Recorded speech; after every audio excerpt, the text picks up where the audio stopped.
அனைவருக்கும் வணக்கம்.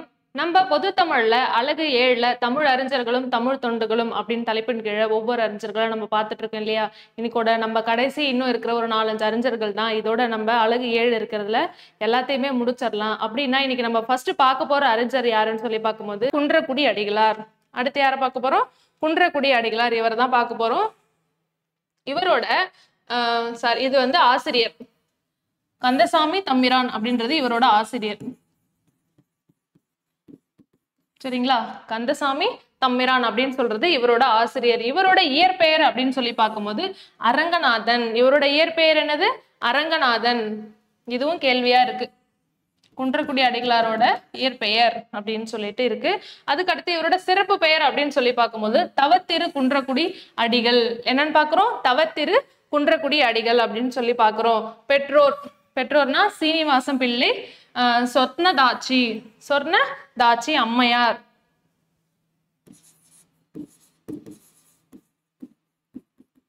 அப்போ ஸ்ரீனிவாசம் பிள்ளை சொர்ணதாச்சி அம்மையார் இவரோட பெற்றோர். சரிங்களா? அப்புறம் இவரோட காலம் அப்படின்னு சொல்லி பார்க்கும்போது 11/7/1925 பிறந்து 15/4/1995 இவர் இறந்து போயிருப்பாரு. எப்போ 1925 பிறந்து 1995 இவர் இறந்திருப்பாரு.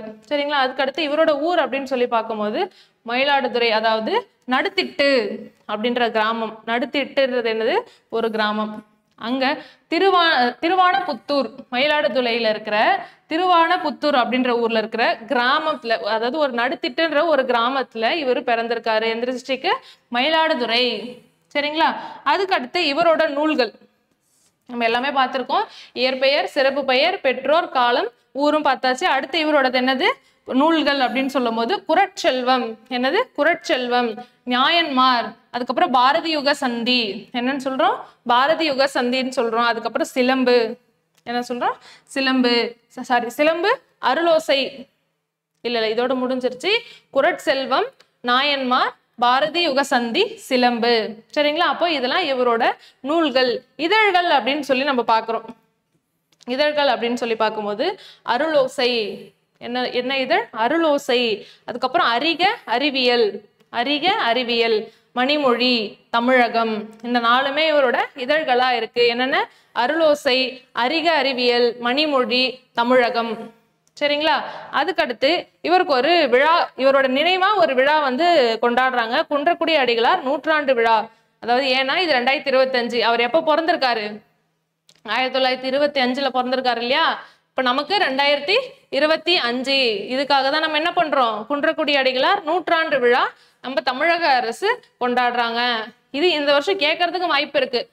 டைரக்டா உங்களுக்கு இவரோட 100ஆண்டு விழா கொண்டாடுறாங்களா அப்படின்னு கேள்வி இல்லாம இந்த வருஷம் இவருக்கு 100ஆண்டு விழா கொண்டாட போறாங்க. அப்போ இவரை பத்தி நம்ம என்ன பண்ணணும்? தெளிவா படிச்சுக்கணும். இப்ப இவரை பத்தி என்ன வேணாலும் கேட்கலாம் இல்லையா? அவரோட இயற்பெயர் கேட்கலாம், இல்ல அவரோட ஆசிரியர் பெயர் கேட்கலாம், இல்ல அவருக்காக வந்துட்டு இதழ்கள் கேட்கலாம், என்ன வேணாலும் கேட்கலாம். அப்போ அவருக்கான கரண்ட் அஃபேர்ஸா நம்ம இதை பார்த்தாலுமே கூட இந்த குன்றக்குடி அடிகளார் 100ஆண்டு விழா அப்படின்றத மட்டும் படிக்காம அவரை பத்தி வருதுன்னா அவர் என்னென்னலாம் பண்ணியிருக்காருன்றத நம்ம எல்லாமே படிக்கணும். சரிங்களா? அப்படிதான் நீங்க கரண்ட் அஃபேர்ஸ் ரிலேட் பண்ணி படிக்க வேண்டியதா இருக்கும். அதுக்கடுத்து இவர் வாங்கின விருதுகள் நம்ம பார்க்க போறோம். இவர் வாங்கின விருதுகள் அப்படின்னு சொல்லி பார்த்தா 1945 48 இயர் ஞாபகம் வச்சுக்கோங்க. 1945 48 வித்துவான் பட்டம் எது கொடுக்குறாங்க? தமிழை முறையாக கற்று, தமிழை என்ன பண்ணிருக்காரு? முறையா படிச்சு வித்துவான் பட்டம் வாங்கியிருக்காரு. அப்ப நாங்கள்ல என்ன முறையா படிக்கலையா? அப்படி இல்லை. அவர் நிறைய பேர் அந்த காலத்துல என்ன பண்ணிருப்பாங்கன்னா பள்ளிக்கே செல்லாம அவங்களா புத்தகங்கள் வச்சு படிச்சிருப்பாங்க. இல்ல வந்து கவிதை நடை மூலயமா அவங்களே கவிதை எழுதி திணைப்பள்ளிகள்னு சொல்றோம் இல்லையா? திணைப்பள்ளிகள் அந்த மாதிரி எல்லாம் கூட படிச்சிருப்பாங்க. அந்த மாதிரி இல்லாம இவர் என்ன பண்ணிருக்காரு? தமிழையே முறையாக கற்று வித்துவான் பட்டம் வாங்கியிருக்காரு. எப்ப? 1945 48. சரிங்களா? அதுக்கடுத்து இவருக்கு திருவள்ளுவர் விருது எது கொடுக்குறாங்க? திருவள்ளுவர் விருது அப்படின்னு சொல்லி 1986 கொடுத்துருக்காங்க. இந்த இயரோட ஞாபகம் வச்சுக்கோங்க. அதுக்கடுத்து இவர் வந்து ஒரு மாநாடு நடத்திருப்பாரு. எங்கன்னா 11/8/1952.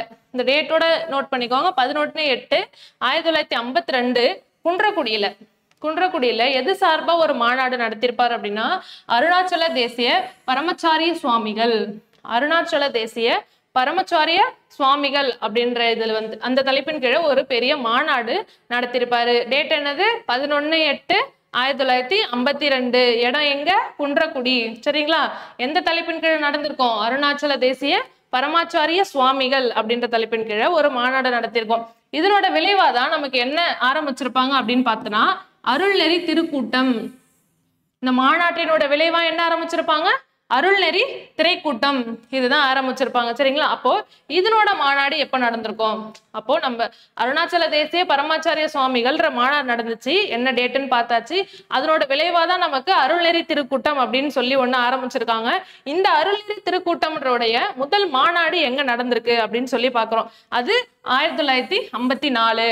1954 தேவக்கோட்டை. எந்த இடத்துல? தேவக்கோட்டை.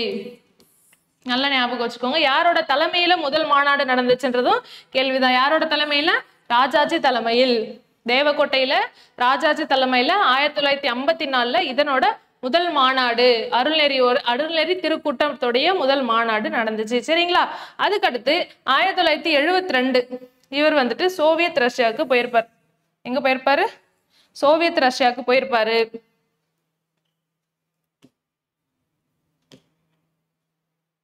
இதன் காரணமா இவர் வந்துட்டு நிறைய மொழிகளும் கத்துக்கிட்டு இருப்பார். சோவியத் ரஷ்யா செல்லும் போது அங்க போயிட்டு வந்ததன் காரணமா இவர் இங்க ஒரு கழகமும் ஆரம்பிச்சிருப்பாரு. அதுக்கப்புறம் இவர் ரஷ்ய மொழியையும் இவர் வந்து கத்துக்கிட்டு வந்திருப்பாரு. அப்போ நம்ம இவரோடது எல்லாமே பார்த்திருக்கோம் இல்லையா? குன்றக்குடி அடிகளாரோட இயற்பெயர், சிறப்பு, பெற்றோர், காலம், ஊர் எல்லாமே பார்த்தாச்சு. அவர் எழுதின இதழ்கள், நூல்கள். இந்த வருஷம் அவருக்கு என்ன பண்றாங்க? குன்றக்குடி அடிகளார் நூற்றாண்டு விழா அப்படின்னு சொல்லி ஸ்டார்ட் பண்ணியிருக்காங்க. அவர் பெற்ற விருதுகள் பார்த்தாச்சு. அவர் இருக்கும்போது என்னென்ன மாநாடுகள்லாம் நடந்துச்சுன்னு பார்த்திருக்கோம். என்ன ஆரம்பிச்சிருக்காங்கன்னு பார்த்தாச்சு. இது எல்லாமே அவரோடது முடிஞ்சிருச்சு. அப்போ நம்ம தேவையானது எக்ஸாம் எக்ஸ்பர்ட்ல என்னென்ன கொடுத்துருக்கோம் எல்லாத்தையுமே கொடுத்தாச்சு. சரிங்களா?